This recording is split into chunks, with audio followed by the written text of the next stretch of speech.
बहुत सारे केसेस आते हैं, ओबेसिटी के ख़ास तौर पर लोग आते हैं। अब ये समझ में आता है कि लोग पहले किसी न्यूट्रिशनिस्ट के पास जाते हैं।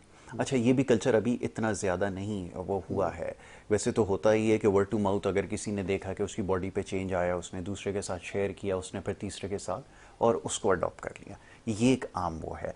लेकिन मैं ये समझता हूँ, मेरी राय है, हो सकता है कि मैं इसके अंदर गलत हूँ, आप इसको बेहतर समझते हैं, कि अगर ये किसी साइकियाट्रिस्ट से कंसल्ट किया जाए, को हो सकता है, बल्कि बहुत मुमकिन है कि ये जो हमारी ईटिंग हैबिट्स ख़राब हुई हैं, ये किसी साइकोलॉजिकल डिसऑर्डर की वजह से ही हो।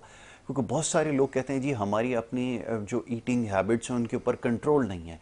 ये मेरे लिए समझना बड़ा मुश्किल होता है कि इंसान को अल्लाह ने जब एक दिमाग दिया है कि उसके अंदर एक ऐसी इनबिल्ट चीज़ है कि वो हर चीज़ पे उसको सेल्फ कंट्रोल है, तो वो कैसे इसको नहीं कंट्रोल कर सकता। दैट मीन्स कि पीछे कोई गड़बड़ है, उसके यहाँ पर कुछ चल रहा है। तो क्या ये ज़रूरी है? क्योंकि अब तो मैं समझता हूँ कि मेरे पास अगर कोई शख्स आता है तो मैं उसको पहले कहूँगा कि जाके किसी ऐसे डॉक्टर से रब्ता करो, ताकि वो डायग्नोज करे कि एक्चुअली कि क्या साइकोलॉजिकल इश्यूज़ है, या तो बहुत ज़्यादा आपने खाना शुरू कर दिया है या बहुत ज़्यादा आपने कम खाना काम शुरू खाना कर शुरू दिया कर है। जी। दिया, बिल्कुल।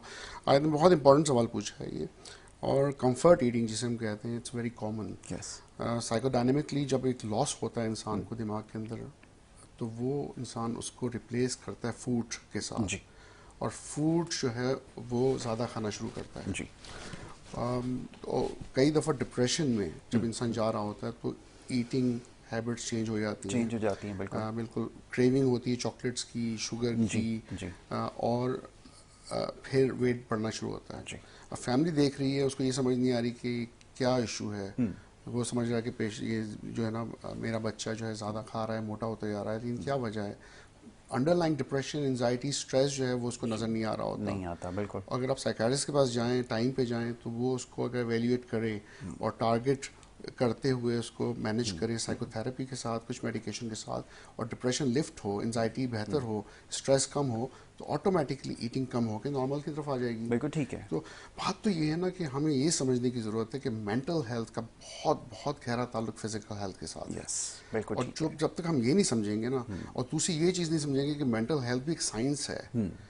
ब्रेन भी एक बिल्कुल, ऑर्गन बिल्कुल। है, जैसे किडनी है, एग्जैक्टली। हार्ट है। सबसे तो बड़ा, उसमें सबसे जो इंपॉर्टेंट ऑर्गन न्यूरोकेमिकल है। चेंज आता है, तो जी। उसकी करेक्शन नहीं होगी, तो हमें इमोशनल प्रॉब्लम्स ठीक नहीं होंगे। जी।